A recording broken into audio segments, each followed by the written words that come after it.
The boy had just fallen asleep. Suddenly, the locked window was pushed open. A strange hand reached inside, but it was still far from the boy. Then the monster's claws started to grow longer. But even then, it still couldn't reach him. That completely broke the monster's patience. It stormed through the bedroom door and slowly approached the boy. Suddenly,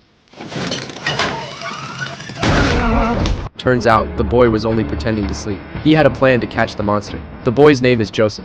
He's living in a post-apocalyptic world. At night, monsters roam outside. When daylight comes, his father, Paul, sees that the front door is falling apart. It might not survive the next monster attack, so he tells his two sons to go find wood. He stays behind to fix the door. Not long after the boys head out, Thomas, the older brother, decides to check out the farm. He leaves Joseph waiting by the road, but in truth, he just wants to meet his girlfriend. By the time he remembers his promise, there are less than 2 hours until sundown. Thomas rushes toward their meeting point, but night falls faster than he thought. He starts running back home, but in his rush, he slips and falls into a ravine. Meanwhile, Joseph doesn't see his brother show up. He thinks Thomas already went back home, so he drives home alone. But once he arrives, his brother is nowhere to be found. Paul realizes Thomas might be in trouble. He tells Joseph to lock all the doors and windows, then grabs his dog and heads into the forest to search for Thomas. Thomas regains consciousness. He realizes he's stuck deep in the ravine, dozens of meters below the surface. He lights his lighter in panic, trying to find a way out, but a monster suddenly appears right in front of him. Luckily, his father shows up just in time and saves Thomas's life. But it's too risky to leave the cave at night, so Paul decides they'll wait till morning before finding a way out. As they're about to rest, the ground beneath them starts to collapse. Paul instantly realizes the monster is attacking from below. He quickly tosses some explosives into the hole. Once Thomas is at a safe distance,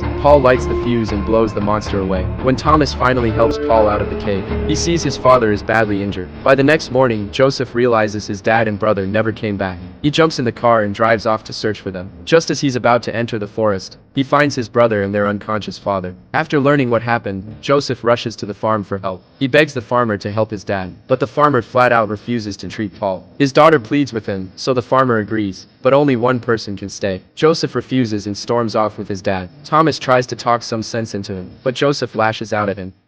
You don't take responsibility.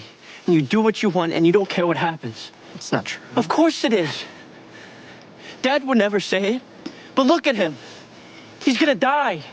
Furious, Joseph leaves with their father, leaving Thomas all alone. Left with no choice, Thomas stays behind, but secretly he plans to steal some medicine. As soon as he grabs the meds and tries to leave, he gets caught by the farmhands. They throw him into the basement. As one of them prepares to execute him, a monster from below drags him into the abyss. Then a swarm of monsters floods the place.